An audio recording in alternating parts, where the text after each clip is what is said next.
இது நம்ம வீட்டு கல்யாணம், இதுல எல்லாம் இருக்கு, எல்லாம் பாத்துக்கலாம். மாப்பிள்ள பொண்ணு வந்தாச்சு. இவதான் என் பொண்ணு திவ்யா. வணக்கம். வணக்கம் சொல்லுமா. இவங்க 2 பேரும் நம்ம டிஸ்டன்ஸ் ரிலேஷன்ஸ். ஆமாம்மா. இன்னும் 2 கை இருந்தா மகாலட்சுமி தான். பொண்ணு எடுக்கிற குடும்பம் கொடுத்து வச்சிருக்கணும்.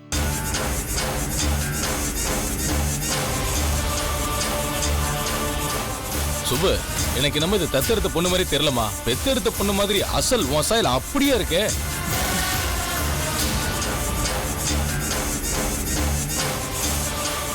அண்ணே, திவ்யா என் மக மாதிரி இல்ல, மகளேதான். தயவு செஞ்சு சொல்றேன், தத்தெடுத்த விஷயத்த மறந்துடுங்க.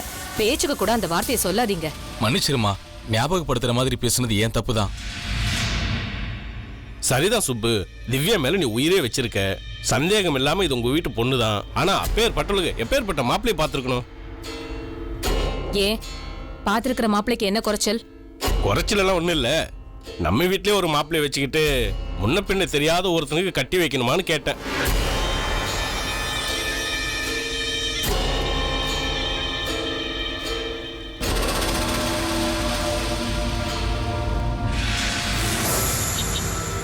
ஹலோ, என்னங்க இது? காலையில கல்யாணத்தை வச்சுட்டு இப்படியா பேசுறது? பெரியவங்க இப்படி இல்லாம பேசுவீங்க?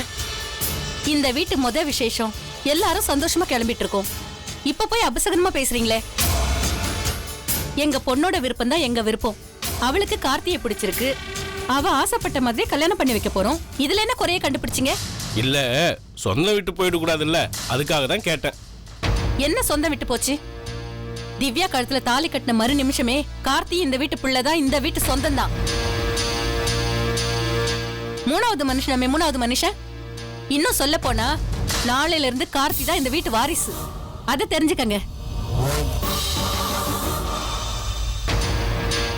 சொந்த மாச்சியன் கல்யாணத்துக்கு கூப்பிட்டா எங்க மாப்பிள்ளைய மட்டம் தட்டி பேசுவீங்களா? வந்தமா அச்சத போட்டோமா சாப்பிட்டோமான்னு போயிட்டே இருக்கணும். அதுதான் மரியாதை. அபத்தமா வார்த்தையை விட்டு வாங்கி கட்டிக்காதீங்க. அண்ணே, தகுதி தராதரம் பார்க்காம பத்திரிக்கை வச்சா இப்படிதான் நடக்கும். சரி விடுமா, நல்ல நேரத்துல எதுக்கு இதெல்லாம்? நீங்க எதுவும் மனசுல வச்சுக்காதீங்க. வாங்க மண்டபத்துக்கு கிளம்பலாம். இல்லண்ணே, 4 பேரை வச்சுக்கிட்டு இப்படியே பேசுவாங்க. பாவம், திவ்யா மனசு எவ்வளவு பாடுபடும். ஒரு பொண்ணோட மனசு இன்னொரு பொண்ணுக்கு தான் தெரியும். திவ்யா, நீ எதுவும் தப்பா எடுத்துக்காதம்மா. எல்லாத்தையும் ஸ்னேகா, பிரபு, நீங்க 2 பேரும் திவ்யாவை அழைச்சிக்கிட்டு மண்டபத்துக்கு கிளம்புங்க. திவ்யா நீ கிளம்புமா. சரிப்பா. வாங்க நீ, நாங்க கிளம்புறோம்.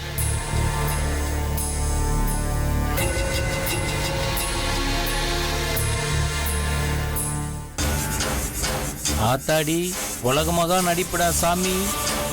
தெரியாம சொல்லிட்டேன், தப்பா எடுத்துக்காதீங்கம்மா. பேசுறதெல்லாம் பேசிட்டு தப்பா எடுத்துக்க கூடாதா? ஜெயா விடுமா, ஏதோ தெரியாம பேசிட்டாங்க, அதுக்கு போய். வாங்க, டைம் ஆச்சு, மண்டபத்துக்கு கிளம்பலாம். வாங்க. சரி வாங்க, எல்லாரும் போலாம்.